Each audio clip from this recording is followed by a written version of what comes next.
In today's quick build video, I'm going to make a robin mask from BVS. It was a little tricky to find reference photos for this, but I did finally get them. And without me rambling anymore, just go ahead and get right into the video. Okay, first you're going to need to cut out your patterns. You're going to need one number 1, one number 2, two number 3s, and two number 4s. And the 1, 2, and the 4 is 5mm. And I chose to do the 4s out of 3mm. You could use 5. It's just harder to heat and bend and get a curve in it. And before we start gluing everything together, I used my Drill Master heat gun to heat the number 1 piece on the back and curve it like that. And then the number 2 I heated on the back as well, but I curved it the opposite way so it's folding inwards. And if you have trouble doing that, which I understand because the heat gun is trying to blow it all over the place, you could always just draw your pattern onto your foam, heat it, fold it, cut it out after the fact. That works well on small parts. Bigger pieces, not so much. The number 4s as well, they were 3mm. I heated them with my heat gun, and I curved them so they have an eyebrow shape. And the first thing I'm going to glue together using contact cement is going to be these lines that you just cut. What I'm going to do is glue these so that this overlaps. And how contact cement works is, if you haven't used it before, you apply it to both surfaces to be bonded.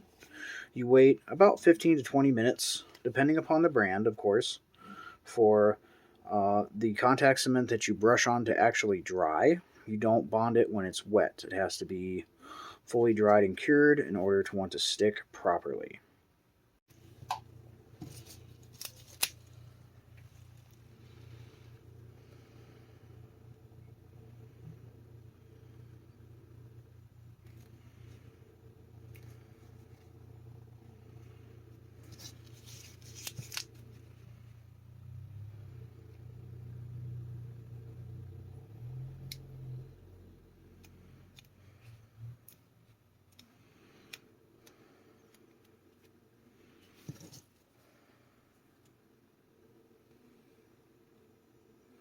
Alright, next you're going to apply contact cement along the curved part of the 2 and the bottom part of the 1 and glue the 2 together.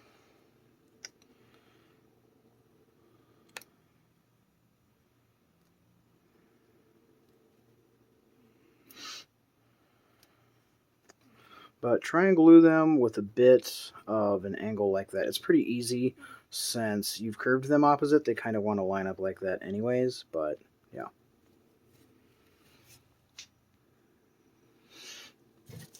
After that, apply contact cement to the edges of the 4s.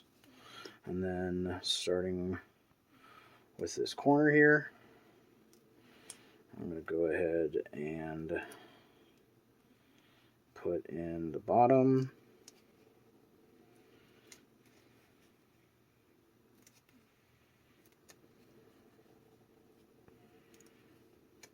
And the tops of both of these.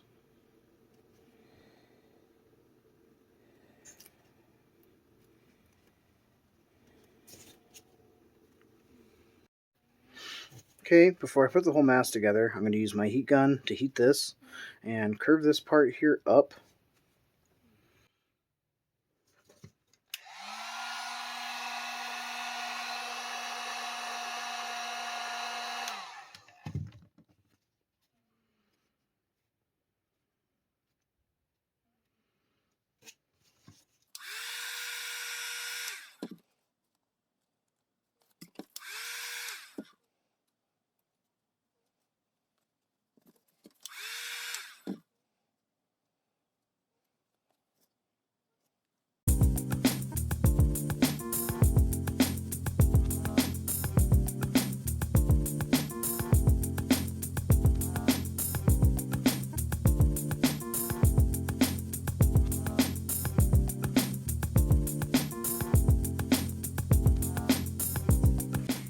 Okay, I joined both sides together, but the mask is still really flat, so now I need to use my heat gun and start shaping it up.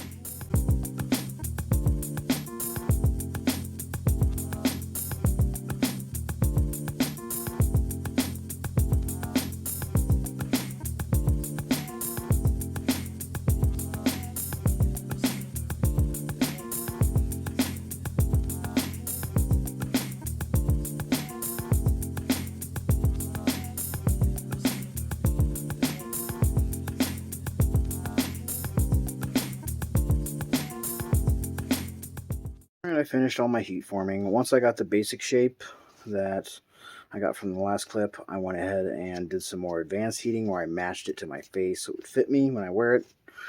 And one of the things I really had to tweak was I had to heat this on the back and really squeeze this here while pushing this in. Everything else was pretty much just rounding all this off a bit. Now I'm going to go ahead and sand this up with my Dremel rotary tool.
Next, I'm going to take some gloss Mod Podge and a brush and just brush a layer over this.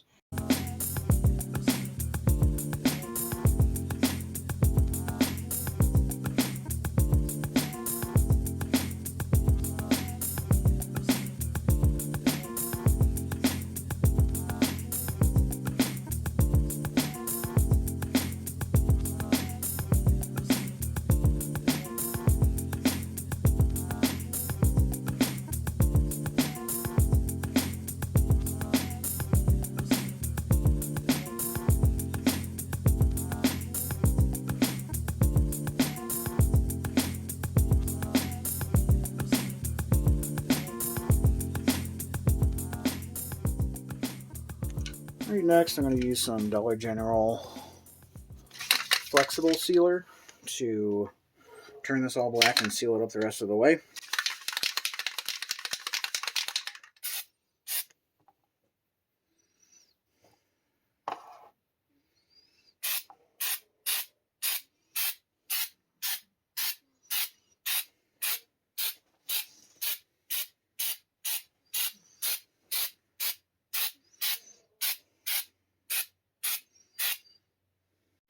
Alright, the sealer has had plenty of time to dry, and I feel like it did a pretty good job of giving it a decent texture and all that good jazz.